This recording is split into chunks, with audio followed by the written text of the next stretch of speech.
Italy entered World War II in June 1940. Benito Mussolini was in charge. This war changed everything for Italian women. They were not just sitting at home. They were in the middle of everything, suffering, surviving, and sometimes even fighting back. Before World War II even began, life was already tough for women in Italy. Benito Mussolini came into power in 1922.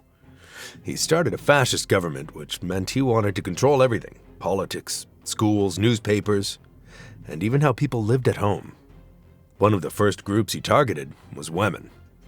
Mussolini believed women should not be working, thinking for themselves, or getting involved in politics. To him, women were only useful for having babies and raising them to become future soldiers. He called them reproducers of the nation. So he passed a lot of unfair laws. Women were not allowed to vote. Many were pushed out of jobs, especially in offices, banks, and public services.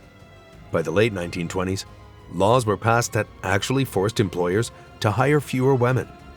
For example, in 1933, a rule was introduced saying no more than 10% of government jobs could be given to women.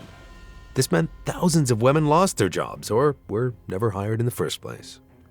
Education for women was also limited. Mussolini didn't want women to become scientists, lawyers, or thinkers. The number of women going to universities dropped a lot. Instead, girls in schools were taught how to cook, clean, sew, and be obedient wives. Subjects like math and literature were given less importance for girls. Birth control was completely banned. So were abortions. Mussolini wanted every woman to have as many kids as possible. He believed a big population would make Italy stronger and ready for war. In 1927, he started a program that gave rewards to families who had lots of children. If you had 6 kids, you got financial help. If you had 10 children, you could get a special medal from the government called the Mother's Medal. He even gave out prizes on special days to women who had the most children in their neighborhoods. In 1931, the fascist government also made it harder for single women to live alone.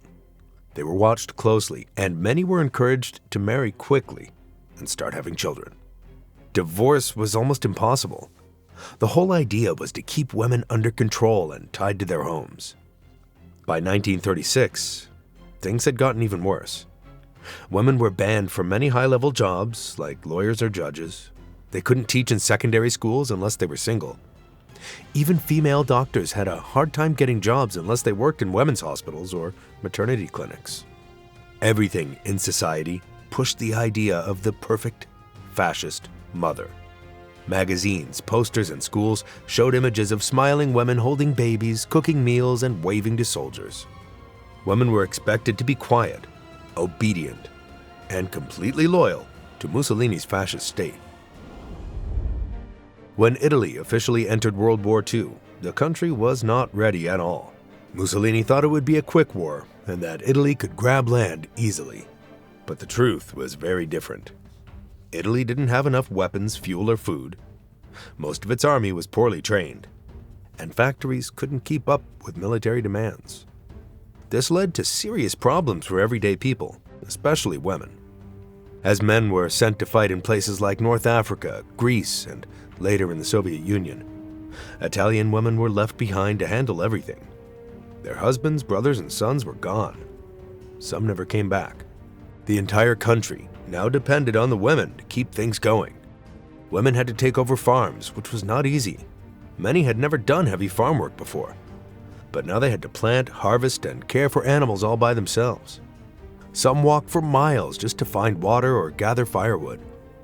They also had to raise their children, take care of sick relatives, and look after elderly parents, all while bombs could fall at any time. Basic things like food became very hard to find. The government started using a ration system. This meant people were only allowed to buy small amounts of things like bread, sugar, or oil. Even milk and pasta were hard to get. Every family had a ration card, but the food it gave them wasn't enough. A lot of people were hungry all the time. Children became thin and sick. Mothers sometimes skipped meals so their kids could eat a little more. Because of this, many women had to find other ways to get food. They traded whatever they had: flour, eggs, and beans. This kind of trading became common in both cities and villages. There were also black markets where goods were sold secretly at very high prices. Women took big risks working in these markets.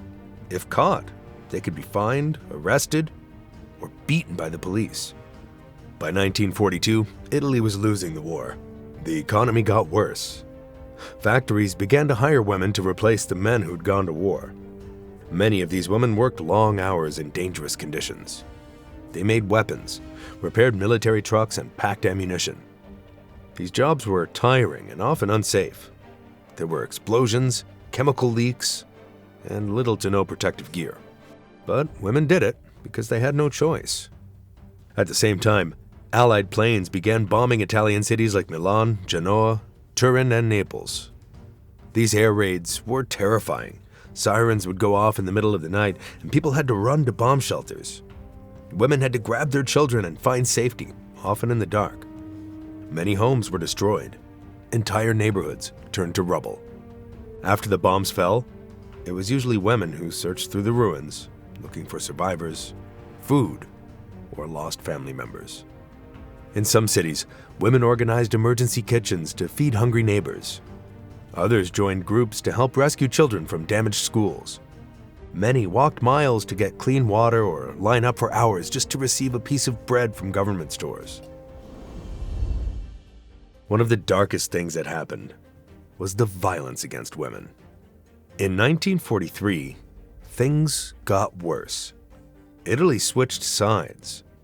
Mussolini was removed, but Germany didn't let go easily. Hitler sent German troops to occupy northern and central Italy. Mussolini was brought back by the Nazis to lead a fake government called the Italian Social Republic. From September 1943 to April 1945, Italian women in Nazi-occupied areas suffered terribly. German soldiers attacked villages, shot civilians, and raped women. One of the worst cases happened in a town called Marzabotto in 1944. German soldiers killed around 770 civilians. Many were women and children. Some women were raped before being killed. In southern Italy, another horrible case happened.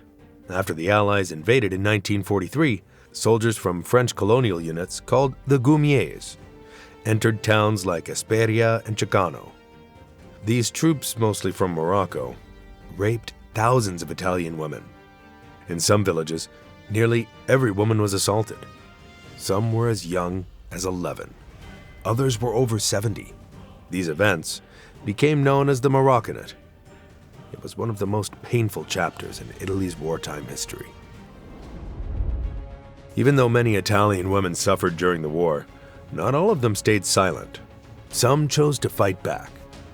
After 1943, when Germany took control of northern and central Italy, German soldiers, Italian fascists, and secret police roamed the streets. People were arrested, homes were searched, and anyone suspected of helping the enemy could be shot. That's when many Italians joined a group known as the Resistance. These were people who secretly fought against the Nazis and Mussolini's army. They were not regular soldiers. They were students, farmers, workers, and even old people. And among them were thousands of brave women. These women were called the Partigiani, which means female partisans. They played a huge role in the fight for freedom. At first, many people didn't expect women to get involved in fighting, but they proved everyone wrong. Women worked as spies, messengers, and couriers. They rode bikes through mountains and forests to carry secret notes between partisan groups. Some even smuggled weapons under their clothes or inside blankets. Many women also helped Allied pilots who had been shot down. They gave them food, hid them in barns, and helped them escape into Switzerland or southern Italy, where the Allies had control. Others helped organize attacks on German convoys or set up roadblocks to slow down enemy troops. One very well-known partisan was Carla Caponi. She was a young woman from Rome who had joined the resistance in 1943. She didn't just pass messages, she actually took part in direct attacks. She helped plan the famous bombing on Via Rasella in 1944, which targeted a group of Nazi soldiers. She even killed a German officer herself during one mission. After the war, she became a respected political figure in Italy. Another important woman was Nilde Iotti. She didn't just help during the war, she also made a big impact after it. She joined the Communist Party and became active in the resistance.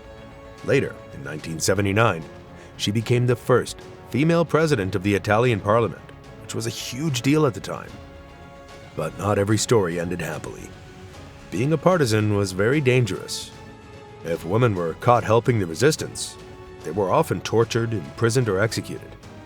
Some were shot in public as a warning to others. In total, more than 35,000 women were part of the resistance in some way. Around 4,500 were arrested by fascists or Nazis, and more than 600 were killed. And it wasn't just the women with guns who were brave. Many women cooked for the fighters hiding in the mountains. Others turned their homes into safe houses for wounded partisans. They risked everything. Still, they did it because they believed in freedom and wanted a better future for their children. During the war, thousands of Italian women ended up in prison camps and labor camps. Many of these women were taken from their homes in the middle of the night. Some were grabbed in the streets. Others were arrested while trying to bring food or medicine to partisans.